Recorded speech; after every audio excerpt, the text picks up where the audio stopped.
कहा जाता है कि रेलवेज़ मुल्क की रीढ़ की हड्डी है। तमाम मुसाफिर चाहे वो अमीर हो गरीब हो, ट्रेन का सफ़र जो है उनके लिए काफ़ी मायने रखता है। लेकिन कोरोना के चलते इस ट्रेन के सफ़र में काफ़ी रुकावटें आई थी। उसके बाद कई जो है मुकम्मल तौर पर ट्रेन बंद हो गई थी। उसके बाद धीरे धीरे करके जो है ट्रेन का जो सफ़र है वो दोबारा शुरू हो रहा है। इस सिलसिले में बात करने के लिए इस वक्त हमारे साथ मौजूद हैं साउथ वेस्टर्न रेलवे के DRM अशोक कुमार साहब आपका इस्तकबाल है। सब आपसे जानना चाहेंगे कि जो ट्रेन कोरोना के टाइम में जो बंद हो गई थी उसका क्या स्टेटस है और इस वक्त कितनी ट्रेनें चल रही हैं?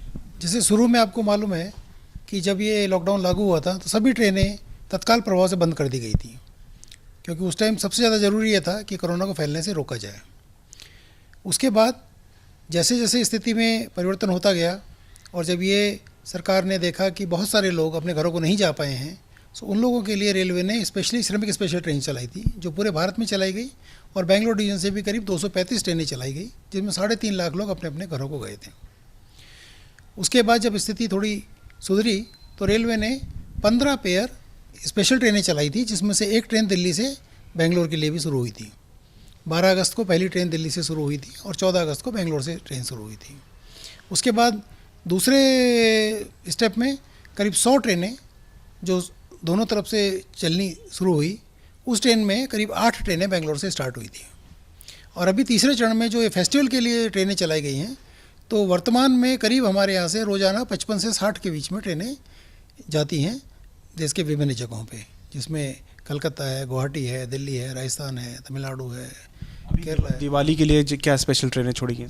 दिवाली के लिए जो टोटल ट्रेनें चलाई गई हैं साउथ वेस्टर्न रेलवे में सभी जगहों से चलाई गई हैं, मैसूर से, हुबली से, बेंगलोर से भी, और जिसमें बेंगलोर से राजस्थान के लिए, दिल्ली के लिए, तमिलनाडु के लिए, केरल के लिए, गुवाहाटी और बंगाल, बिहार सभी जगहों के लिए ट्रेनें चलाई गई हैं। और करीब 25 ट्रेनें डेली त्यौहार की स्पेशल ट्रेनें चल रही हैं यहाँ से। अभी जो सेफ्टी की एक मुहिम आप चला रहे हैं, जो क्रैकर्स लेके जो ले जाने पे पाबंदी है, तो किस तरह की मुहिम है सर? किस तरह का अवेयरनेस चल रहा है इसमें?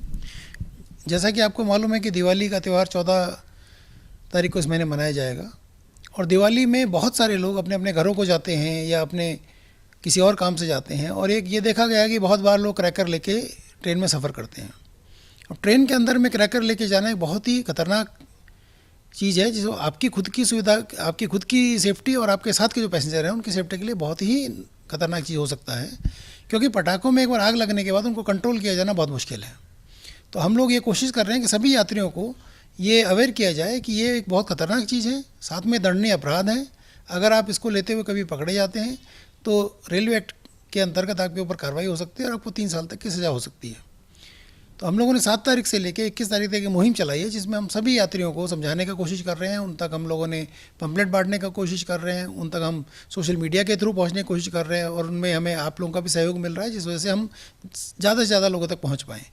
और लोगों से हमारी यही अपेक्षा है कि वो सावधान होकर ट्रैवल करें, खुद पटाखे नहीं लेके जाएं, और अगर उनको लगता है कि कोई आदमी पटाखे लेके जा रहा है तो उसको मना भी करें, और साथ ही रेलवे कर्मचारी को उसके बारे में बताएं, जिससे कि हम लोग उनके अगेंस्ट में एक्शन ले सकें। सर, अभी सिर्फ रिजर्वेशन के ज़रिए ही ट्रेन का सफ़र मुमकिन है, तो आने वाले दिनों में आम लोगों के लिए जो रिजर्वेशन कैटेगरी नहीं है, जो गरीब लोग हैं, इन लोगों के लिए कब सुविधा शुरू हो सकती है? एक इसमें 2 चीज़ें हैं। एक तो जो अभी ट्रेनें चल रही हैं उसमें केवल रिजर्वेशन के बाद ही आप सफ़र कर सकते हैं। इसका जो एक मेन मकसद ये है कि जो महामारी एक फैली हुई है उसमें कुछ हद तक ट्रैवल को आप सेफ बना पाएँ। लेकिन इन ट्रेनों में जो पहले एक अनरिजर्व क्लास होता था, जिसको हम जनरल क्लास बोलते थे, वो कोचेज़ भी हैं, और उन कोचेज़ में हम लोग रिजर्वेशन के साथ ही ले जा रहे हैं लोगों को। तो वो किराया जो उन कोचेज़ का है वो वही किराया है जो पहले होता था, केवल उसमें रिजर्वेशन चार्ज एक्स्ट्रा लग रहा है। अदरवाइज उसी किराए पे अभी भी यात्री सफ़र कर रहे हैं।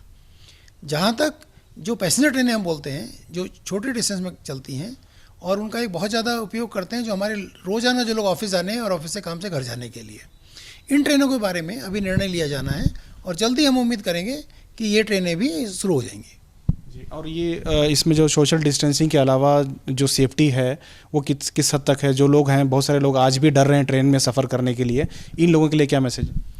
देखिए, ये महामारी पहली बार दुनिया में आई है। इस महामारी के बारे में बहुत सारी जानकारियाँ अभी नहीं हैं, लेकिन सबसे जो ज़रूरी चीज़ है वो है कि क्या बचाव किए जा सकते हैं। बचाव किए जाने में सबसे मेन चीज़ें हैं कि आप हमेशा मास्क लगाएं, हमेशा आप जब जाएं तो कहीं भी किसी को अगर टच करते हो तो अपने हाथों को सैनिटाइज करें और बीच में आप हाथ साबुन से धोते रहें। साथ ही कोशिश ये करें कि गैर ज़रूरी सफ़र अभी नहीं करें, क्योंकि अभी भी वैसे तो पिछले हफ्ते में काफ़ी केसेस कम हुए हैं, बट अभी भी हम लोग पूरी तरह सेफ़ नहीं है। तो लोग गैर ज़रूरी सफ़र कम करें और जहाँ तक संभव हो खुद को बचा के रखें। यही इसका इलाज है, क्योंकि इसकी अभी दवाई आने में समय है, वैक्सीन आने में भी टाइम लगेगा। तब तक खाली बचाव ही करना वही एक तरीका है इससे बचने का। सर, इस फेस्टिवल के बाद में दिसंबर आ रहा है और दिसंबर में बहुत सारे जो हैं टूरिस्ट जो हैं अलग अलग जगह से जो है गोवा जाते हैं, तो क्या फ़िलहाल की गोवा के लिए ट्रेन नहीं है? क्या आने वाले दिनों में दिसंबर में क्या शुरू हो सकती है? नहीं, दिसंबर में जैसे अभी जब ये त्यौहार आया था दिवाली का, इसी तरह दिवाली के बाद छठ का भी एक त्यौहार आता है जिसमें कि बिहार और ईस्टर्न साइड में बहुत सारे लोग जाते हैं। तो जो ये त्यौहार जब भी आते हैं इनके लिए हम लोग हमेशा तैयारी करके रखते हैं, और जब भी ये एक बार दिवाली और ये ख़त्म होने के बाद में जो नए साल का त्यौहार होता है या मकर संक्रांति होता है, उस बीच में जो लोग जाते हैं, कुछ लोग गोवा जाते हैं और कुछ लोग और जगह भी जाते हैं, तो उसके लिए भी हम लोग ट्रेनें चलाएंगे जिससे कि जो लोग भी अपनी यात्रा करना चाहते हैं वो उस जगह यात्रा कर पाएँ। बहुत बहुत शुक्रिया। ये थे डीआरएम अशोक कुमार साहब, जिनका साफ साफ कहना है कि सेफ्टी ही सबसे अहम चीज़ है, लेकिन सफ़र कर सकते हैं ट्रेन में, सेफ्टी के साथ सफ़र करना चाहिए और गैर ज़रूरी सफ़र करना इस वक्त सही नहीं है। और साथ ही इन्होंने जो दिवाली के ताल्लुक से कहा कि जो पटाखे या क्रैकर जो ले के जाते हैं वो पूरी तरह से पाबंदी इस पर लगाई गई है, इस पर फ़ाइन भी होगी। तमाम लोगों को ये मैसेज दिया है इन्होंने कि सेफ्टी जो है वो बहुत ज़रूरी है। कैमरा पर्सन समीर के साथ शाहिद काजी, बेंगलुरु।